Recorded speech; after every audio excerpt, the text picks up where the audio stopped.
Welcome back, everyone. So the next few minutes, we've got the privilege of having Mike Maunder on board. He's our new executive director. I was involved in the selection process, and if you wonder what sort of questions you get to ask a potential executive director of CCI, that I think the most interesting one came from a previous vice chancellor who was on the selection panel, and it was, what's your favorite animal? So you had to bear this in mind if you're ever being recruited to a top position within the University of Cambridge, that there's some curveball questions like that. But it's really good to have Mike here. He's come at the most unfortunate time with COVID-19, meaning that we're not all in the building together, but it's been a brilliant first few months. So thank you for everything you're doing. Could you just tell us a little bit about what's your background and what brought you here, what you've been doing in the past? Thanks, David, and it's a great pleasure to be with you all this afternoon. And this is an extraordinary opportunity for me to get a sampling of the work going on with the Conservation Research Institute and the scale. It's extraordinarily exciting, and for a slightly jaded old brain like mine, somewhat overwhelming. There's just so much going on that has immediate relevance to the challenges of now and what we face in terms of biodiversity collapse, climate crisis, the divorce between society and nature that seems to be happening at a rapid rate. So I was highly upset at the interview when they asked me what my favorite animal was, because I'm a botanist and I felt that this was very unfair. I started off as a horticulturist and botanist. I was raised in a family where conservation was deep. My father was into the conservation of old apple breeds and domestic cattle. So at the weekend, we'd go around the south of England looking for the last orchards, old orchards that would hold Victorian, in some cases Elizabethan apple varieties, or looking for the last survivors of the Gloucester cow or Norfolk horn sheep. So I trained in horticulture, then botany, and then got seduced by molecular genetics. And I spent most of my life working in species conservation work with Royal Botanic Gardens, Kew, various botanic and wildlife groups, and a long relationship with the Species Survival Commission of the IUCN. So I've sort of scrupulously avoided being a specialist, and I'm a very happy generalist. I like to know lots of things in different areas, which means my kids think I should be brilliant at pub quizzes, but I'm crap. But it does mean that I can find interest everywhere I go. So that's what's brought me here, David. And my answer was the Dama gazelle, one of my favorite desert antelopes, and I worked on them in the Middle East. It was a cracking good answer, and it was. If you'd said goldfish, you'd have been that. You wouldn't have got the job, but that would have been my second. That was close. And you've got opportunity. That was second. Oh, you. And at 5:01, you'll have an opportunity to join the music quiz. So please do stay for that. As should everybody. We've got some wonderful entertainment with some live piano and also a quiz alongside it. So that's a little plug for that. Can you tell us, Mike, a bit about some of the research opportunities you see we might have going forward with the conservation organisations? Where there's the opportunities for us to work with them? Well, I think the CCI was set up by an extraordinary visionary team. And David and Basco, I know you were very much part of that.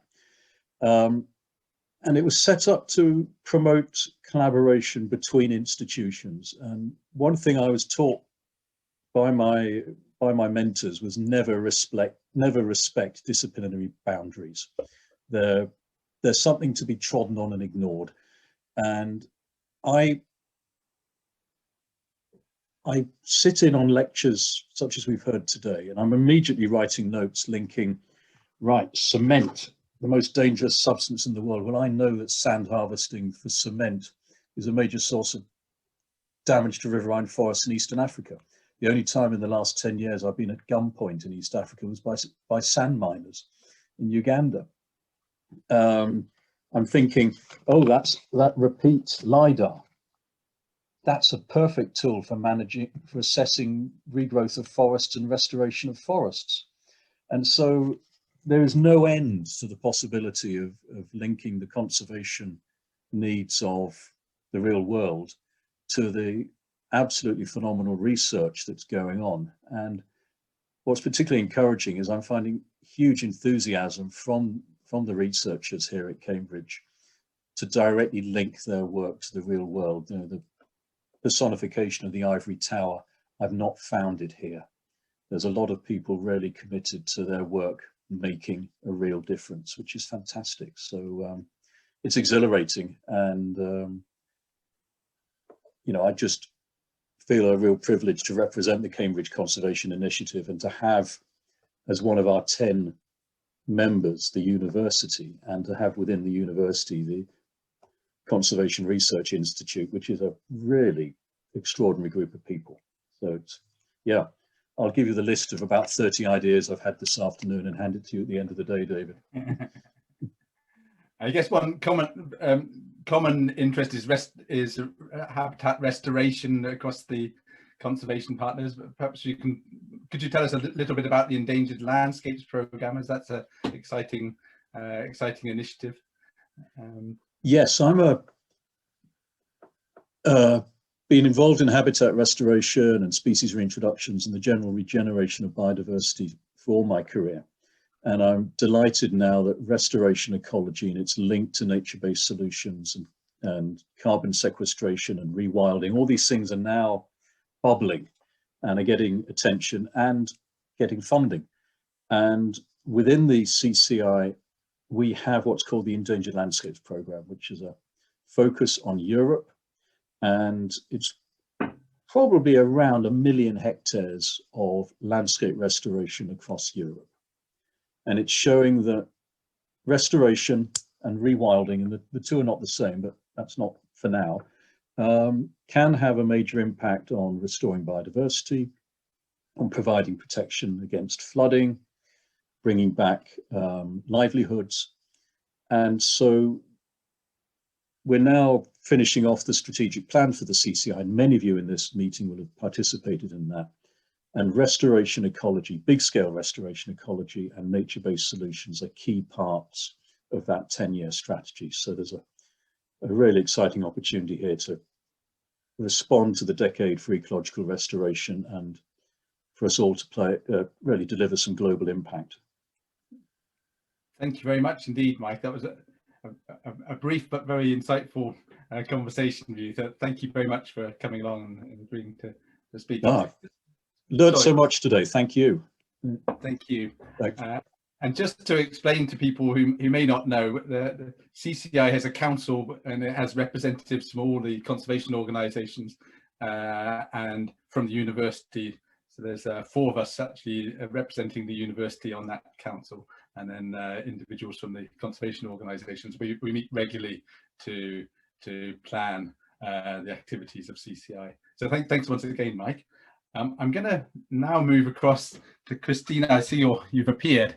Penasco. I haven't seen you for a good year, I don't think. But Christina is now a university lecturer at the Department of Politics and International Studies, and she's very nice to see you again. And thank you for offering to chair this this next section. Thank you, David. I'm not sure if our speaker is already here or not. Yes, here's here. Hi, Matthew. Hello, can you hear me? Yes, perfectly. Thank you very much.